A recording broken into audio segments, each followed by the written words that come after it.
नमस्कार मित्रों, आज की इस वीडियो में हम देखेंगे माता अहोई अष्टमी की जो हम पूजा करते हैं कार्तिक मास के कृष्ण पक्ष की अष्टमी तिथि को, वो सारा आज हम इस वीडियो में देखेंगे। तो सबसे पहले देखिए, आपको सुबह संकल्प लेना चाहिए। संकल्प के लिए डिटेल वीडियो मैंने अपलोड की है। और फिर हम यहाँ पर देखिए स्थान देते हैं। यहाँ पर सबसे पहले अहोई माता को स्थान दिया जाता है। तो इसके लिए आप कोई भी अनाज यहाँ पर सबसे पहले बिछा लीजिएगा और उसके बाद अहोई माता को स्थान दिया जाता है। तो देखिए यहाँ पर हम ऐसे चावल या गेहूं डालते हैं और उसके बाद यहाँ पर हम ऐसे पीला हल्दी डाल देते हैं। अगर पीले रंगे हुए चावल हैं तो बहुत अच्छी बात है। और उसके बाद माता की फोटो को इस पे रखते हैं। पहले के लोग कैलेंडर बनाते थे और आप चाहें तो यहाँ पर ऊपर आप अपने बच्चों का नाम चिपका सकते हैं। जैसे बच्चों का नाम लिख के भी चिपका सकते हैं और यहाँ रख भी सकते हैं अपने बच्चों का नाम। उसके बाद देखिए यहाँ पर सबसे पहले कलश की स्थापना की जाती है। तो 2 घड़ रखे जाते हैं। तो वो माता के बाईं साइड, यानी देखिए जिस हाथ में हमारा कलावा होता है, यानी हमारे लेफ्ट हैंड साइड पर ये कलश रखा जाता है। इस कलश में हमें स्वास्तिक बनाना बहुत ज़रूरी होता है। स्वास्तिक बनाने के बाद इसमें शुभता के लिए हम हल्दी से टीक देते हैं। यहाँ पर 13 टीके जाते हैं। 13 टीके होते हैं, जैसे कि हम करवा चौथ में लगाते हैं। तो इस तरह से हमें 13 टीके लगा लेने हैं। और 13 टीके लगाने के बाद इसके अंदर जल भरा जाता है। तो जल हम यहाँ पर भर लेंगे। पहले गंगा जल डालते हैं, उसके बाद यहाँ पर जल डालते हैं। उसके ऊपर हम यहाँ पर इसके ऊपर बहुत से लोग ढक्कन रखते हैं। तो आप चाहे तो आपके यहाँ पर रखा जाता हो तो आप रख लीजिएगा। हमारे यहाँ पर नहीं रखा जाता है तो हम लोग नहीं रखते। तो यहाँ पर देखिए ये यहाँ पर मौली बांधा जाता है। और मौली बांधने के बाद पूजा इत्यादि की जाती है कि हे अहोई माता, हमारा ये व्रत संपूर्ण हो आपकी कृपा से। उसके बाद देखिए यहाँ पर दूसरा हम घड़ रखते हैं और ये करवा चौथ वाला ही घड़ होता है।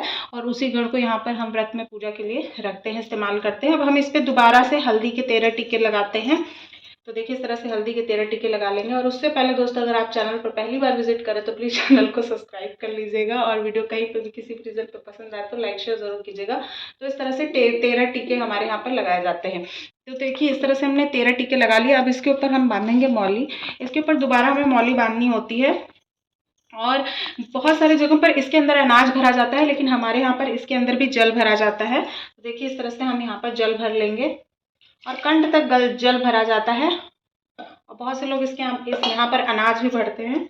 तो आप देख लीजिएगा आपके यहाँ पर क्या परंपरा है। और अगर आपके यहाँ, आपको नहीं पता आपके यहाँ पर कैसा होता है या पहली बार आप कर रहे हैं, तो इस तरह से आप कर सकते हैं। अब इसके बाद यहाँ पर श्याऊ माता की माला डाली जाती है। लेकिन हमारे पास, क्योंकि हम लोग श्याऊ माता की माला हमारे यहाँ पर नहीं है, अभी हम लोग नहीं पहनते हैं।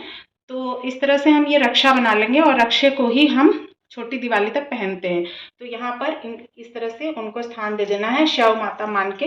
और यहाँ पर भी हम 3 बार टीका कर देंगे। माला पे भी 3 बार आपको 3 देवियों के नाम से टीका करना है। तो इस तरह से आपको करना है। तो ये 2 घड़ की पूजा हो गई। इसके ऊपर हम रखते हैं थोड़ा सा ड्राई फ्रूट्स। तो आपके यहाँ जो भी रखा जाता हो, बहुत सारे लोग पुए वगैरह रखते हैं, तो हम यहाँ पर ड्राई फ्रूट्स रख देंगे। आप देख लीजिए आपके यहाँ पर क्या रखा जाता है। उसके बाद जो हमारी अहोई माता की पुस्तक होती है या फोटो होता है या बच्चों का जो नाम होता है, उसके ऊपर भी हम इस तरह से मौली चढ़ाते हैं। तो ये मौली आप, अगर आपने पोस्टर लगा रखा हो तो आटे से चिपका सकते हैं। और अगर आपने फोटो रखी हो तो उसके ऊपर से इस तरह से चढ़ा सकते हैं। उसके बाद आप माता को चुनरी भी अर्पित कर सकते हैं। यहाँ पर मेरे पास चुनरी नहीं है तो मैं चुनरी अर्पित नहीं कर रही हूँ। तो आप अपने यहाँ का देख लीजिएगा। नेक्स्ट जो होता है हमारे यहाँ पर, इस तरह से गेहूँ या जो बाजरा या फिर आप चावल लेके इस तरह से यहाँ माता को अर्पित कर सकते हैं। और अर्पित करके यहाँ पर हम दीप जलाते हैं। दीप जलाने के लिए तो देखिए इस प्रकार से हमें दीप प्रज्वलित कर लेना है। पूजा सबसे पहले पूजा तभी शुरू होती है जब हम दीप प्रज्वलित कर लेते हैं। और दीप प्रज्वलित करने से पहले आपको 2 घड़ इस तरह से सजा लेने हैं। माता को स्नान इत्यादि करवा के मौली अर्पित कर देनी है और चुन्नी वगैरह उड़ा लेना है। इतने के बाद आपकी पूजा शुरू होगी। और इतने के बाद अगर आप चाहें, क्योंकि पुष्य नक्षत्र पड़ रहा है, तो आप संकल्प भी प्रदोष काल में कर सकते हैं। डिटेल वीडियो चैनल पर अपलोड है। तो इस तरह से हम दिया प्रज्वलित करेंगे और अग्नि देवता का आह्वान करेंगे कि मेरे पूजा के साक्षी बने, मेरे पूजा इत्यादि को माता तक पहुंचाएं और स्वीकार करें। तो इस तरह से देखिए हमने यहाँ पर ऐसे नाम लिख लिया है। आप भी ऐसे अपने बच्चों का नाम रख के इस पे हल्दी लगा के इसको यहाँ पर माँ के साथ रख सकते हैं कि हाँ मैं बच्चों के लंबी आयु दीर्घायु के लिए, तो आपके जितने पुत्र हों, तो सबसे बड़ा, जैसे पहले पोस्टर लगाया जाता था, तो पोस्टर अगर आप दीवार पे लगा रहे हैं तो सबसे बड़े पुत्र का नाम पहले होगा या पुत्री का नाम, उसके बाद दूसरी पुत्री का, फिर दूसरे बच्चे का। इस तरह से आपको लगा लेना चाहिए। नहीं तो एक साथ भी आप यहाँ पर रख सकते हैं। अब देखिए अब आपको क्या करना है।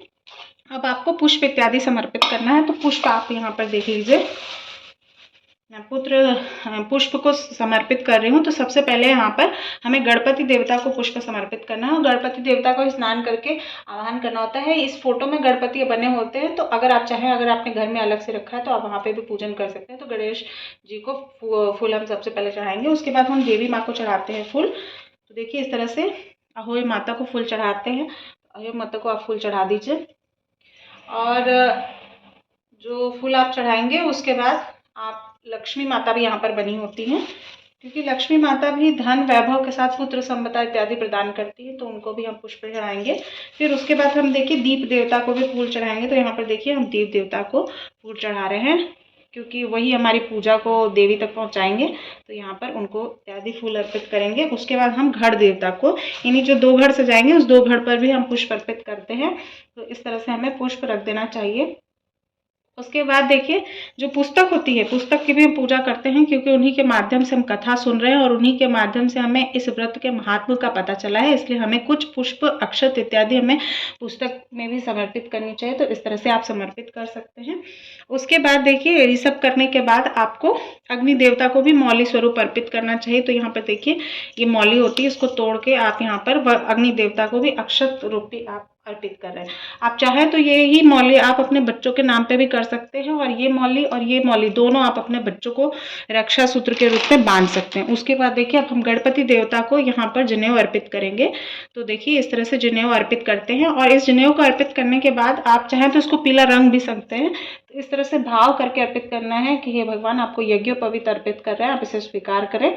तो इस तरह से आपको फिर यहाँ पर रख देना चाहिए। आपके पुत्र संतान हो तो आप उनको पहनने के लिए भी दे सकते हैं, या अपने पति को भी दे सकते हैं, और अगर कोई नहीं पहनता तो आप ब्राह्मण को भी दान कर सकते हैं। तो इस तरह से आप ये देख लीजिए। उसके बाद हम माता को भोग इत्यादि अर्पित करते हैं। तो देखिए यहाँ पर मैं फ्रूट्स दिखा रही हूँ। आप जब पूजा करेंगे तो आपकी कुल परंपरा के हिसाब से जो भी भोग चढ़ता हो, बहुत से लोग पुआ चढ़ाते हैं, बहुत से लोग घेवर इत्यादि, गुजिया इत्यादि चढ़ाते हैं। तो आपके यहाँ जो कल्चर हो, तो 8 की संख्या में चढ़ता है, क्योंकि अहोई अष्टमी का व्रत है, तो 8 की संख्या में हम माँ को भोग लगाएंगे।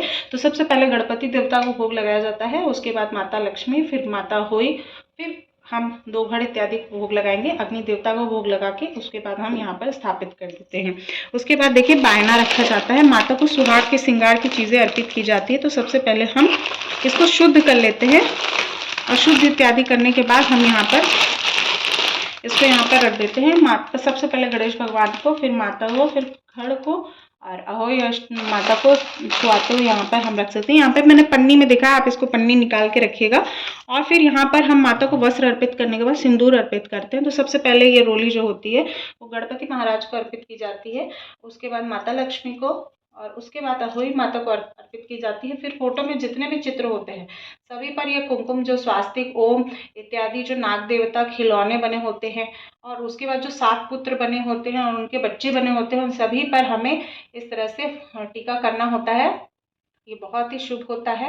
और जो टीके के रूप में प्रसाद मिले वो आप अपने बच्चों को अवश्य लगाएं। जब ये कथा सुने, जब ये पूजा करें, तो आप अपने बच्चों को ज़रूर चढ़ाएं और दिखाएं उनको कि ये सब चीज़ें जो हैं हम उन्हीं की लंबी आयु के लिए कर रहे हैं। घड़ पे आपको 8 टीके लगाने हैं। तो इस तरह से 4 हो गए, 5, 6, 7, 8। तो इस तरह से 8 टीके हमें लगाने हैं, और वापस से हम 8 टीके कलश पर भी लगा देंगे, जो नीचे हमारा कलश होता है। उसके बाद देखिए 8 टीके यहाँ पर भी लगेंगे, जिससे हम तारों को जल देंगे। तो हम यहाँ पर वो कलश भी रख लेते हैं, और इन पर भी 8 टीके लगाने होते हैं। तो इस तरह से देखिए हमें 8 टीके लगा लेने हैं। ठीक है, तो इस तरह से लगाने के बाद आप इसको अपने जो सुहाग की जो आपकी शादी की चुन्नी होती है उसमें भी लगाना होता है। साथ ही साथ आप अपने चूड़ी और मंगलसूत्र इत्यादि पर भी आप लगा सकते हैं, और अपने बच्चों को भी इसी से तिलक अवश्य करें। उसके बाद देखिए हम माँ को सुहाग में और चीज़ें अर्पित करेंगे, जैसे बिंदी इत्यादि हो गया, तो माँ को अर्पित करेंगे। और माँ को अर्पित करने के बाद इसको आप बायने में अपनी सास को दे सकते हैं, या अपनी जेठानी इत्यादि जो घर की बड़ी महिलाएं उनको दे सकते हैं। तो इस तरह से मैं चूड़ी अर्पित कर रही हूँ। तो चूड़ी अर्पित करने के बाद भी आपको इस तरह से अपनी घर की बड़ी स्त्री को देना चाहिए। इसके बाद सिंदूर अर्पित किया जाता है। तो सिंदूर वगैरह आप चाहे मेहंदी वगैरह जो भी आपके पास श्रृंगार की सामग्री है वो। इसके बाद आप खिलौना भी एक चढ़ाएं। यहाँ पर मैंने खिलौना नहीं दिखाया, एक खिलौना भी चढ़ाएं और वो बच्चे को दे दें, किसी छोटे बच्चे को, या अपने घर के बच्चों को भी दे सकते हैं। उसके बाद आप धूप जलाएंगे। तो इस प्रकार से हमें धूप इत्यादि माँ को समर्पित करना चाहिए। धूप इत्यादि समर्पित करना माता लक्ष्मी को बहुत ही प्रसन्न करने वाला होता है। धूप तो सुगंधित धूप जलाएं और इस प्रकार से आप पूजन कर लीजिए। उसके बाद आपको यहाँ पर देखिए, यहाँ पर जो हमने कलश स्थापना की है, जो दोबारा से हमने कलश का जल भरा है, इसमें भी हम अभी मौली बांधेंगे। और मौली बांधने के बाद यहाँ पर ये जितने भी धागे हैं, आप सभी धागों को, जो भी मौली का धागा है, ये सभी आप अपने बच्चों के बांध सकते हैं, उनकी दीर्घायु के लिए, उनके अच्छे स्वास्थ्य के लिए। तो इस तरह से यहाँ पर बांधना है। अब आपको देखिए यहाँ पर कुछ अक्षत ले लेना है। आपके यहाँ गेहूँ लिया जाता हो तो गेहूँ भी ले सकते हैं। तो इस तरह से अक्षत से आपको कथा सुननी है। और जब आप कथा सुने, कथा सुनने के बाद आप इसको जो जिससे तारों को जल दिया जाएगा उसी में ये अक्षत डाल देंगे। तो जब आप ये कथा सुन रहे हैं तो इस तरह से आप कर लीजिएगा और कथा सुन लीजिएगा। अब मान लीजिए आपने कथा सुन ली, तो उसके बाद आप इसको शादी का जो हमारा वो होता है, चुनरी होता है, उसके अंदर ही हम इसको यहाँ पर ऐसे रखते हैं और इसको हम इस तरह से बांध देते हैं। तो आप चाहें तो ऐसे बांध भी सकते हैं और चाहें तो घट पे भी रख सकते हैं, लेकिन इसको बांध के रखा जाता है। और जब तक आप इसको बांध के रखें तब तक आप जैसे वॉशरूम वगैरह जा रहे हैं तो इसको अवॉइड कीजिएगा, इसको बाहर रख के जाइएगा। अन्यथा आप इस चावल को आप घट पे भी रख सकते हैं। और जो हमारा कलश है जिससे हमें चंद्रमा या तारों को जल देना है, उसमें भी आप इसको डाल सकते हैं। तो दोनों प्रकार से आप कर सकते हैं। आपके यहाँ जैसा होता हो वैसा कर सकते हैं। हमारे यहाँ पर चुनरी में बांध के रखा जाता है, तो आप देख लीजिएगा। उसके बाद नेक्स्ट चीज़ जो होती है, कथा सुनने के बाद हमें दक्षिणा ज़रूर चढ़ाना होता है। तो यहाँ पर मैं दिखा रही हूँ, आप अपने सामर्थ्य के हिसाब से दक्षिणा जो होता है वो, ये सारी चीज़ें यहाँ पर हो गई। अब जब हम चंद्रमा को देखेंगे, दर्शन करेंगे, तो इस जल से, इसी पात्र से हम चंद्रमा को अर्घ देके अपने व्रत को पूर्ण करेंगे। और जो ये हमारा सामग्री है, ये सारा सामग्री हम अपनी सासू माँ को गायने के रूप में देते हैं। तो ये सारे सामग्री को हमें उन्हें दान करना है। उसके बाद आप समझिए, देखिए ये सारी चीज़ें जो बची हुई हैं, ये 2 घड़ को हिलाया नहीं जाता है। ये सब छोटी दिवाली या बहुत सारे लोगों के यहाँ बड़ी दिवाली पर होता है, इसको तब हिलाया जाता है। जो नीचे वाले कलश का जल है, उससे अपने बच्चों को आप स्नान कराइए, उससे उनकी दीर्घायु की कामना करते हुए माता का प्रसाद समझ के उनको स्नान करवाइए। और जो ऊपर वाला जल होता है, ये इससे भी जो आप अपने पति हो गए, बच्चे हो गए, या ससुराल पक्ष के जितने लोग हैं, देवर वगैरह, उनको भी आप दे सकते हैं और उनको स्नान उनके आँख में लगा सकते हैं आप। ये बहुत ही अच्छा होता है। तो मिट्टी वाले घड़ और जो मिट्टी वाला होता है, जो कलश, दोनों से आप उनको स्नान करा सकते हैं, उनको पिला भी सकते हैं, उनके आँख में लगा सकते हैं, बहुत फ़ायदा करता है। तो इस तरह से आप 2 घड़ की स्थापना कर सकते हैं। और जो श्याऊ माता के, जो ये हमने बताया कि जिनके पास श्याऊ माता है वो श्याऊ माता को लगा लेंगे। माला छोटी दिवाली तक या बड़ी दिवाली तक पहना जाता है, आप देख लीजिएगा। और जिनके पास नहीं है वो इस धागे को या तो पहन भी सकते हैं, या तो इस धागे को आप मौली स्वरूप में बांध भी सकते हैं। तो हमारे यहाँ पर देखिए बांधा जाता है। तो इस तरह से हम इसको बांध लेंगे और जब छोटी दिवाली होगी उसी दिन इसको खोल देंगे। और खोलने के बाद इसको वृक्षों में डाल सकते हैं, यानी पेड़ में डाल सकते हैं। और जो ये माता का मौली होता है, ये मौली को भी आप निकाल के छोटी दिवाली के दिन या बड़ी दिवाली के दिन, आपके यहाँ जिस भी दिन होता हो, ये मौली जो होती है निकाल के आप ये अपने बच्चों को बांध सकते हैं। जो दिया इत्यादि होगा ये बुझ जाएगा। तो इसके बुझने के बाद आपको क्या करना है, नित्य जब तक हमारी छोटी दिवाली होगी तब तक माता का पूजन जैसे आप मंदिर में करते हैं वैसे ही आपको कंटिन्यू करना है। तो जो 7 जो इनके पुत्र हैं, यहाँ पर देखिए, जो इनके 7 पुत्र हैं, इस तरह से इनकी पूजा इत्यादि करके आपको कथा सुन के व्रत को पूर्ण कर लेना चाहिए। तारों को जब आप जल दे देंगे तो उसके बाद आप भोजन कर सकते हैं। जो भोजन होगा वो आपका लहसुन प्याज रहित होगा। इससे पहले मैं आपको बता दूं, जब आप कथा सुनेंगे तो कथा सुनने के बाद अहोई माता की आरती होती है और गणपति महाराज की आरती होती है। तो दोनों आरतियों को आपको जरूर सुनना या पढ़ना चाहिए। जब आप कथा सुने तो अक्षत के साथ कुछ दक्षिणा, जैसे मैंने बायने में बताया है, आप एक दक्षिणा जो है मंदिर में दान भी कर सकते हैं, या जो गरीब बच्चे हैं उनको भी दे सकते हैं। तो इस प्रकार से आप अपनी अहोई अष्टमी की पूजा कर सकते हैं। उम्मीद करती हूँ मेरे द्वारा दी गई पूजा विधि, सरल पूजा विधि आपको पसंद आई होगी। अगर वीडियो कहीं भी किसी भी रीज़न पे पसंद आई हो तो लाइक शेयर ज़रूर कीजिएगा। आप सभी माताओं का संतान की दीर्घायु रहे, उन सभी के संतान की तरक्की हो, उनका स्वास्थ्य उचित रहे, इसी